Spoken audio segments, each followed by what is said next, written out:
आपने ट्वीट किया one nation one election को लेकर और उसमें आपने तमाम सवाल खड़े किए जिसका अब तक कोई जवाब नहीं आ पाया कि जो सिविल बॉडी इलेक्शन होंगे क्या वो भी साथ में होंगे, असेंबली साथ में होंगे, पूरा जो स्ट्रक्चर है अभी इस पर कोई चर्चा भी नहीं हुई। देखिए ये बड़ी साजिश है दरअसल, आपको हमको सबको उलझाने में। आपको याद होगा महिला आरक्षण की बात हुई थी, क्या महिला आरक्षण लागू हो जाएगा? क्या सरकार इस बात के लिए तैयार है कि कब तक महिला आरक्षण लागू हो जाएगा? और फिर जो रिपोर्ट में बता रहे हैं कि 18,626 पेज थे, 18,626 पेजेस की रिपोर्ट थी ये, वन नेशन वन इलेक्शन, और 191 दिनों में पूरी हुई है ये पूरी। लगभग 100 पेजेस प्रतिदिन का आंकड़ा है अगर हम हिसाब किताब लगाएं तो। इसी से पता चलता है कि इसके बारे में कितना सतही पर दिखावटी चर्चा हुई होगी। तो सोचिए कितना चर्चा हुई होगी अगर इतनी बड़ी रिपोर्ट थी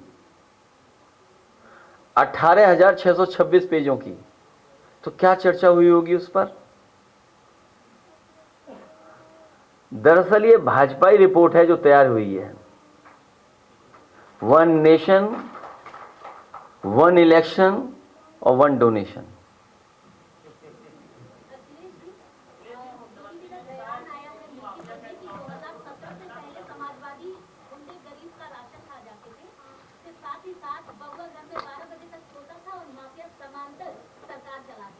ये सब घिसे पिटे डायलॉग हैं पुराने वाले, और मैं इसीलिए कहता हूं कि ये सब पुराने डायलॉग हैं, पुराना सब कुछ है, हिसाब किताब। उत्तर प्रदेश की जनता नया चाहती है, नया विकास चाहती है, इनको हटाएगी सरकार, ये हटने जा रहे हैं। आप समझ लो कितना संतुलन बिगड़ा है।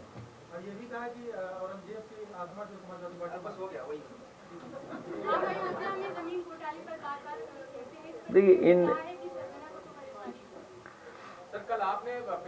मैंने आपसे कहा और कई बार मैंने आपसे आपके बीच में इस बात को कहा कि उत्तर प्रदेश सरकार को कम से कम टॉप 10 माफियाओं की सूची जारी करनी चाहिए। वो टॉप 10 माफिया कहाँ हैं और किस दल में, इसकी सबको जानकारी हो जाएगी। मुख्यमंत्री जी पहले मुख्यमंत्री हैं जिन्होंने अपने मुकदमे वापस लिए हैं, और कितने गंभीर मुकदमे लिए हैं, कितने गंभीर मुकदमे लिए हैं, ये हमारे आदरणीय माता प्रसाद पांडे जी सब जानते हैं उनके बारे में। और अगर विस्तार से सुनना चाहो तो मैं कहूँ माइक उन्हें दे दूं। तो ये जो मुख्य मुद्दे हैं, उन मुद्दों से ध्यान हटाने के लिए मुख्यमंत्री जी लगातार इस तरह की बातचीत कर रहे हैं। एक सवाल है कि आपको लगता है कि सरकार आपके विधायकों पे भी, आपके कार्यकर्ताओं पे बदले कार्रवाई कर रही है? जाहिद बेग जो आपके एमएलए हैं, उनकी नौकरी की मौत पर अमेंडमेंट टू सुसाइड का मामला दर्ज किया गया, उनकी पत्नी पर। देखिए बहुत दुखद है कि अगर ऐसी घटना हुई है कहीं, क्योंकि हर एक के घर में कोई ना कोई काम करने वाला व्यक्ति या इस तरह का रहता है। कभी कोई घर परिवार वाला नहीं चाहेगा कि ऐसा हो जाए, उसके घर में ऐसी घटना हो जाए।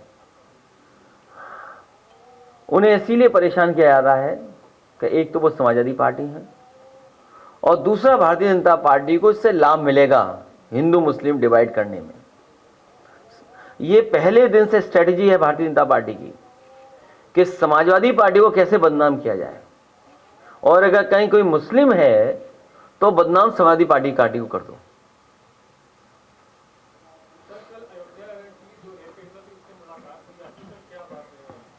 उसने मुझसे कहा कि सुरक्षा मिलनी चाहिए, उसे न्याय मिलना चाहिए, और जो दोषी हैं उनके खिलाफ कार्रवाई हो, उसकी नौकरी जो मंदिर परिषद में थी उसकी नौकरी न छीनी जाए, और उसके परिवार के ऊपर अननेसेसरी दबाव न बनाया जाए, क्योंकि सरकार कोशिश कर रही है कि दबाव बनाया जाए, क्योंकि उसमें भारतीय जनता पार्टी के ही लोग शामिल हैं। तो कम से कम मुख्यमंत्री जी मिल्कीपुर गए हैं, उस बेटी के न्याय दिलाने के लिए भी कुछ न कुछ कहेंगे।